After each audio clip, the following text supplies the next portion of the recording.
Okay pala mga katito. Nag-iisip kasi ako na i-content ko for this next video. I-review ko yung bagong dating na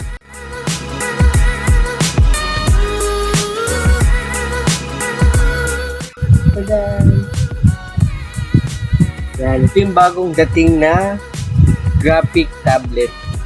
So for today's video, i-review natin siya. Tapos i-unbox na rin natin siya. Ang kanyang brand ay 10MOONS. Dito sa box na to, ito yung picture niya. Tapos nakalagay dito graphic tablet 1060 plus, built-in driver, passive, pressure sensitive. Sa kabila naman, nasa gilid naman niya yung ibang specs niya, yung mga packing list. So yan, kung papansin nyo, meron tayong 1060 plus tablet, tapos pressure pen, user guide, Nibs and Nib Clip. So nakalagay dito yung mga items na with asterisk is not for sale. So sa kabilang side, nandito naman yung kanyang specification. Specification niya, active area is 10 by 6 inches.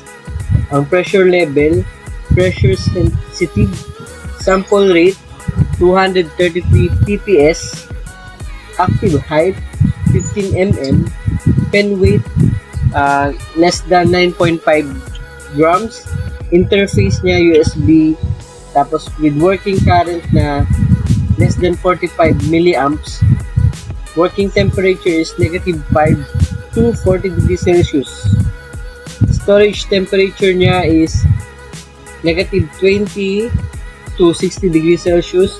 Ang operating system niya, Windows XP, and 7, 8, 8.1, 10 at working with 32-bit to 64-bit. So ito yung bago nating laruan. So dito naman sa gilid, meron siyang, ito yung kaninang nabanggit ko, 5080 LPI, sensing height 15mm, and 233 pps, at yung built-in driver niya. So try na natin i-unbox. So dito yung sabi dito, keep the arrow up, keep flat, and pull out the inner box. So yan, titingnan na natin yung ating graphic tablet.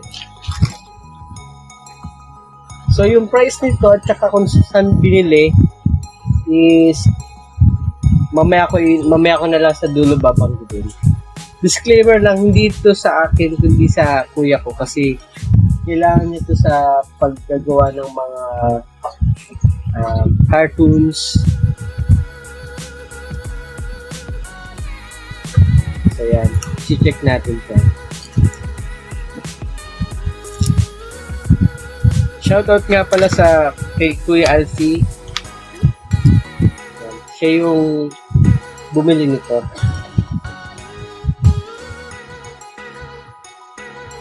Isa rin siyang vlogger, kaya kung gusto nyong dumalaw sa kanya, ang mga niche niya is about sa mga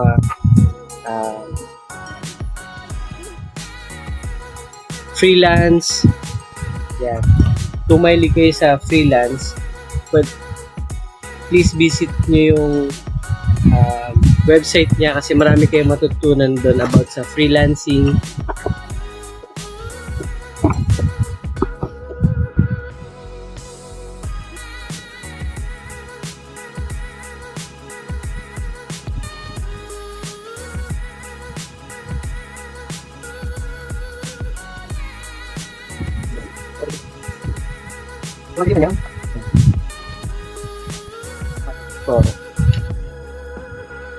Ito yung kanyang user guide.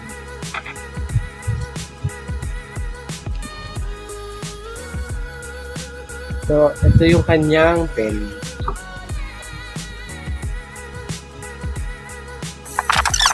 Pen holder at saka yung mga nibs. Ito yung kagaya nito.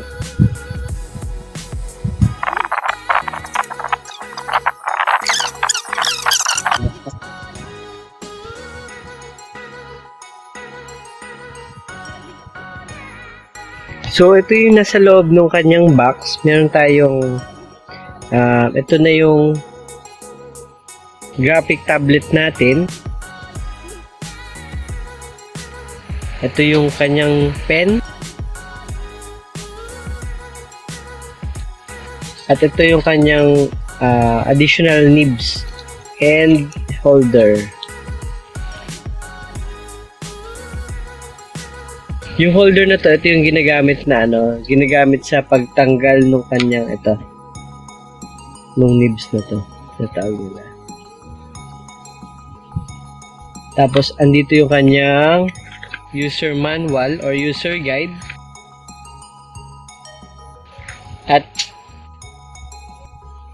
yung ating cover para dito. Kung papansin nyo, napakanipis nung kanyang tab. Tapos, nung tablet, di rin siya mamumove. Kasi meron siyang mga anti-slip na rubber. So, yan. Meron tayong 4.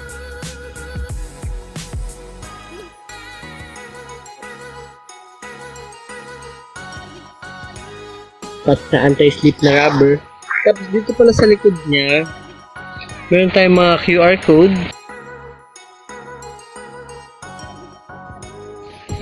Patayin natin siya ikabit.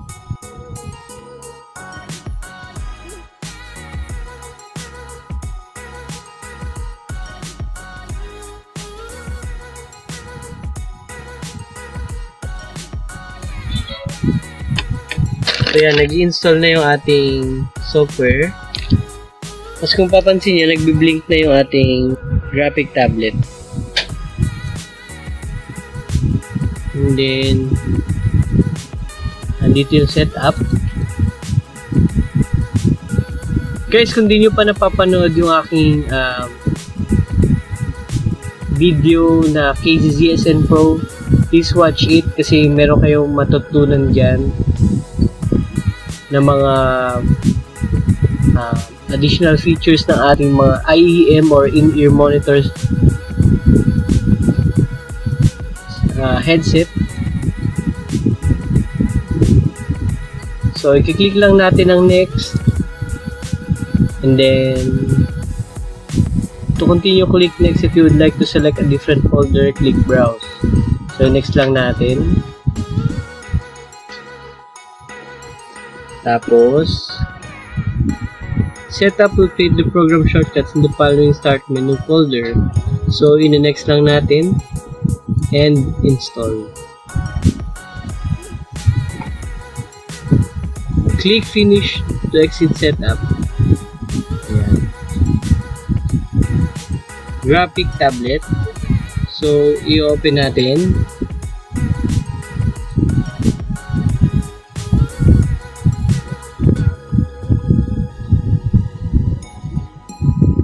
Gamit si pen, gagalaw yung ating mouse. Ayan. Itong part na to, itong area na to, ito na yung parang naging monitor natin. Kaya kung papansin mo, pag iniikot natin tong ating kamay, gumagalaw din yung mouse natin. So, yan yung indication na tablet is connected. Tapos, susubukan naman natin yung paint area. Subukan natin mag-drawing dito.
10MOONS.